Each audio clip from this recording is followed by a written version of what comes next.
Coping with the emotional strain during a divorce is one of the hardest things you're likely to encounter. But look, you've got this. And one of the things I think that you can do, I'd seen this online somewhere, I don't know, was to create a dopamine menu. Now this is a silly little exercise, but I really think it could be important as a way to, I don't know, if I can make something a little bit fun, it makes it easier for me. So maybe that will help you, where you create this menu of things that give you dopamine, like things that support you and make you feel good. And being able to turn to that when things are hard and stressful, I think can really make a big difference. So think about it in terms of like appetizers, entrees, and desserts. Okay, so to me, appetizers on things that give me dopamine might be like putting on an Olivia Rodrigo song, okay? Or a quick deep breath for like, I don't know, 5 ins and 5 outs, something like that. Something you can do quick and fast to try to instantly alleviate your mood. Okay, elevate your mood, maybe alleviate. We're doing both, okay?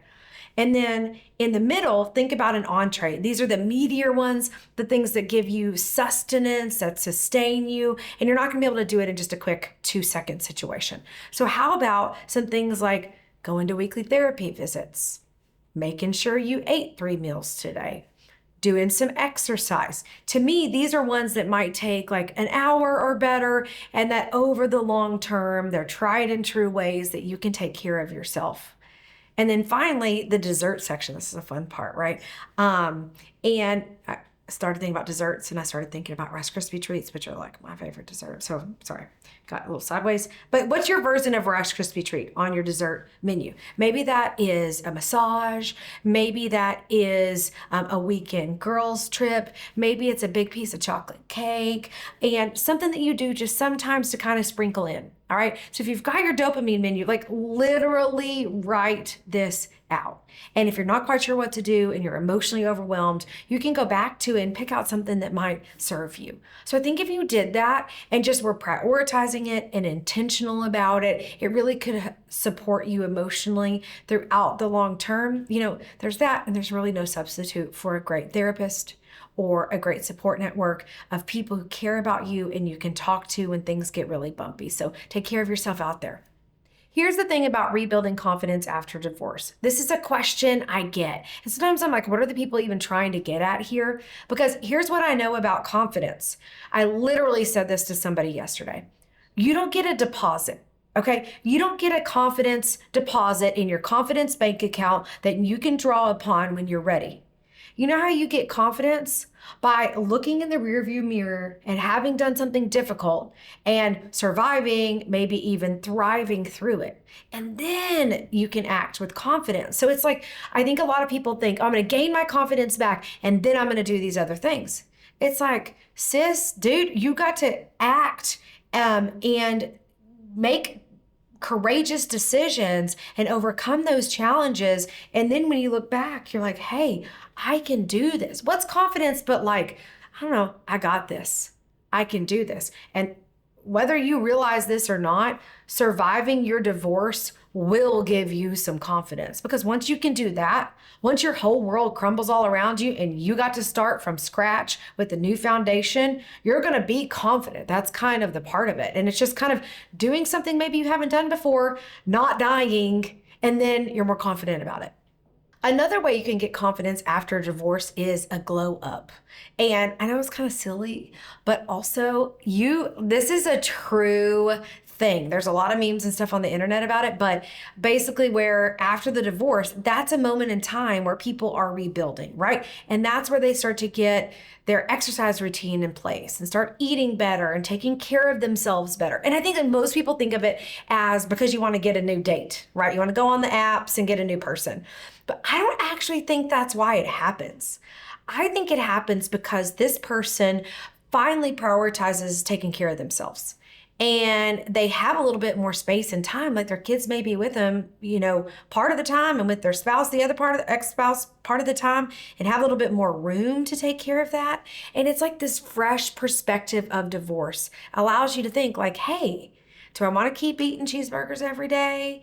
And the results that come from that. Do I want to just stay inside and watch Netflix all weekend, or do something different? So one of the ways to get your confidence back is a glow up, and you can do that from the inside out. After divorce, you may find yourself with a lot more time on your hands than you ever expected because you went from being like full-time mom or dad to at least, 30, 40, even 50% of the time the kids are not with you.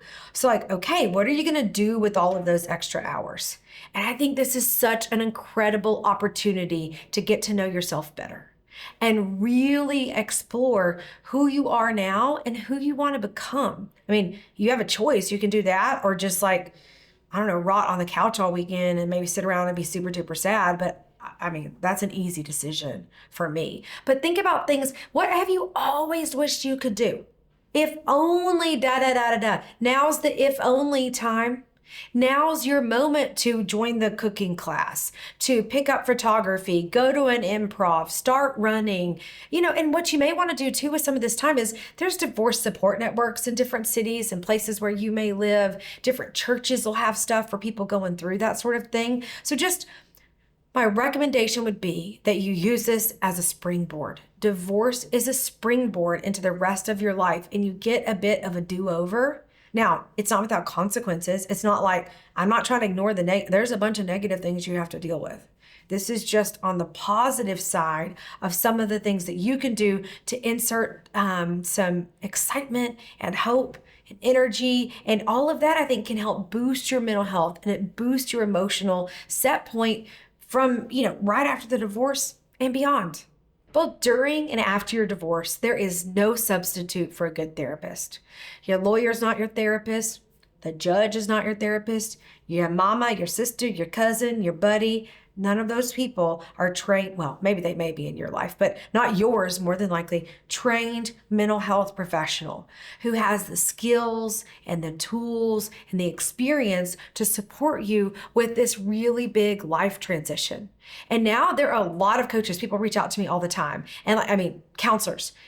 Coaches do too, but counselors and therapists who specialize in working with people after a divorce. I think you got to have like some trauma, tools in your tool belt, some new life stuff, some past life stuff, maybe.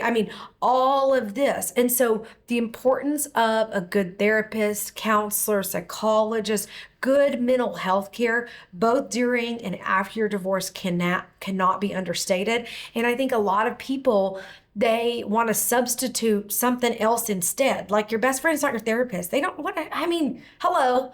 Do they even know what to tell you? They're your best friend because y'all think alike and like each other. Be like, you go girl, way to go, dude. Yeah, she really is that way.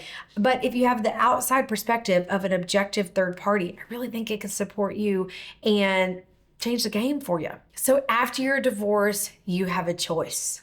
You can be bitter or better. And I know what you're going to choose. Like if you're even watching this, you're going to choose better. And part of that is better in every single area. Is this an opportunity to get your confidence back, to have a glow up, to rebuild your hobbies and identity, to connect with the mental health support network? All of those choices are on the menu for you.